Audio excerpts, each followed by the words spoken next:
السلام عليكم ورحمة الله تعالى وبركاته دمانتي waa idin salaamay salaanka bacdi waxaan rabaa maanta inaan ka hadlo qiso masiir xambaarsan saad ogtihiin badanaa masiirka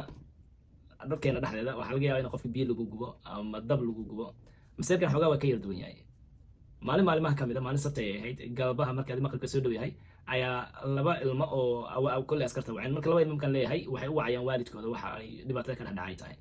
gabadha waxay jirtay 24 jir wiilkan wuxuu jiray 10 jir kala mar ayay waceen laakiin markastoo information yar ay askarta siinayaan laakiin way qalqaleen qalqalkoodana badanaa wuxuu ahaa hooyadeena waa la toogtay marka information intaa dhaafsan male qofkii dispatchka ama ka dhageysanay kolka ama la hadlay wuxuu marka soo diray 20 gaari oo askari ah askartii waxaa usoo horgaaray marka mid lix bil bas shaqadiisa ku jiro shaqada markaa ku cusba meesha ayuu imaaday wuxuu arkay marka guryaha way isku dhadhaweeyeen gurigaan ay tageen finally gurigu uu ogaaday gurigu yahay intuu halii ku mashquulsanaa askarta kale ayaa soo gaartay maaragtay eeyaasha askarta oo ayaa imaadeen meesha waa la iskugu imaaday marka la iskugu imaaday ayaa askartii tashigii koowaad waxay ka bilaabeen ninkaan hal maran orod ku galno xoogan ku qabano and then wixii markaa meesha ka jirona sida aan ku ogaano xog badan ma hayaan askartii marka ninkii hal mar orod uu galay albaabkii ayaa la gaaray albaabkii askariga marka albaabka isku dambay oo isku aadiyay askarigii markuu albaabka isku aadiyay ninkii gudaha ku jira hal xabad oo albaabka soo dhex bixiyay askarigii marka wax yar dirqi ku fukaday meeshii ala kala carraa ka dhacday qof kasta waxaa waaye dib aa loo wada gurtay markaa ninka fuli lama arkaayo marka waxaa markaan imaadeen maaragtay sniper oo dhinaca albaabka lagu aadiyay si uu toogto hadii ninkan qori wax lasoo baxo waxaa diyaar ama helkad maxaa la drones guriga korkiisa dhan lagu wareejiyey askarta marka kuwa kale meesha taagnaayeen ayagana drones ay la imaadeen droneskii ay la imaadeen waxay ogaadeen marka mid baa dhahay you know what aan actually fiiriyo qofka meesha ku jiro droneskii uu kiciyey guriga dariishadaha maaragtay ayuu ku aadiyey saanti meesha ay droneska u martayba xabada ayuu ka dhex bixiyey ninkii droneskii meesha ay kala jabtay laakiin inta information yar ay heleen marka waxay ogaadeen ninka ku jiro guriga meesha uu taagan yahay qoriga uu haysto waxyaalo badan ayaa u ifaan askartii marka gurigay si fiican u hareerayeen waxaa nasiib wanaag noqotay qof kasta oo banaanka loo soo bixiyay sidii ayaa dadkii lagu soo saaro banaanka loogu keenay dadkii markii banaanka loo soo bixiyey ayaa waxaa dhacday marka waxaa la rabay ninka gudaha ku jira in lala hadlo askari mid kamid ayaa wuxuu dhahay war ninkaan seen kula hadalnaa marka nambarkiisa la raadiyay marka gabadhiisa iyo wiilkiisa la war nambarkiisa meeshii marka gabadha waxay siisay nambarkii aabaheeda ayaa askarta siisay waa la wacay ninkii af Spanish bas ku hadlaa af Ingiriis kuma hadlaa gabadha lagu soo laabtay af Ingiriis ma yaqaan miyaa leeyahay ma garanay dhaaday then gabadha xal level xog naga siiyaa biina waxay dheen aabeen horta waxa waa nin doomanka ka shaqeeyo waxa waaye qori ayuu haystaa oo sharciyeysan hal qori ayuu haystaa weligii military muusan soo noqon aabeena marka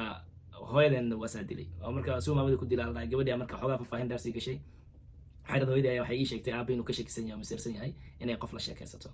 oo waliba bari shaqay buu socotayba oo state kale uu socotay qofka loogala shakisan yahayna waa ninka iyada madaxa waa shaqadeeda oo marka cidiyaheedan u hagaajiyay maanta is diyaarinaysay shaqadii ay iskugu diyaarinaysay waxaan ka war helay hooyo dheesa war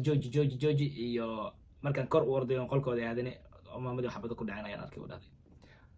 marka meeqa qof atiin guriga ku noolaa waxay dhahday waa aniga walaalkay hooyaday aabay cunug yar ay sheegaysaa iyo ay askartii marka informationkii markii la wada helay intii askar imaaday wax af Spanish ku hadlay marka waxaa la raadiyay qof af Spanish ku hadli karo oo sidii ninkan loola xajoodo mid ayaa imaaday wuxuu dhahay Jose ninka marka waa Jose maamada magaceedana waxa waa Elizabeth askariga wuxuu dhahay Jose waxaan maqalnay xabad waxaan rabnay inaan kuwa ka aan ka warhayno maxaa dhacay say wuxuu dhaceen bal adigana xogta saad u haysid inaan ka wareysana ayaan rabnay idaan markaas wuxuu leeyahay hadda waxaad sugaysaa inaan soo baxo beenbeenta ay igu xirtiin ma uu dhahay waxaan rabaa inaan information ka adiga ku weydiiyo meesha maxaa ka dhacay maxaa ka jiro say wax u yihiin xalkaaga on ninka wuxuu dhahay wax xabad dhacay mala xabad haddaad maqasheen waa dhawaaqa TV-ga ayaa kore xabad TV-ga dhexdeeda maaragtay movie shidna ayaad maqasheen xabad dhacay ma jirto okay le marka ma soo bixi kartaa leeyahay at least aan kula hadalna ma soo baxay leeyahay lama hadlaysin askartii meel ay wax ka qaadanay garan waayeen ayagoo marka wareersan oo meeshii iskagu imaaday ayaa maamayaasha dariska mid kamid ah askarta ay imaanaysa waxay leedahay saaxiibteeda aad ay u dhig baxaysaa xabad ayaa ku dhaceen ninkan waxa waaye inuu soo baxana waa diiday marka waa inaad xoog isticmaashiin si at least xitaa aad ku badbaadisiin maamada meeshan ku jirto dadaashiin askartu waxay leeyihiin waan dadaalayna laakiin haddaan xoog ku galno waxaa laga yaabaa inta hadda taagan in ka badan inay dhacdo oo maamadii iska dad kale ay dhintaan casualty-ga bato ulajeedkeena waxaa waaye maamadan inaan badbaadino dhaawac kalena uusan muuqanin ama dhaawac kale uusan dadka kalena gaarin intaas ayaan rabnaa inaan iskugu keeno oon sidaa wax ku qabanno askartan waxay dhahay marka ninkii laga ahwaayey dhan kasta laga maray laisku dayay in mar labaad lala hadlo mar saddexaad ninkii hadal dhan ka soo bixi layahay askartan waxay dhaheen waxaa lala hadlay marka gabadhiisa odayga wacday gabadhii waa ka qaban waayay marka askarta waxay go'aansatay already way iskala qaybisay qof meesha xoog ninka la gala oo qori ah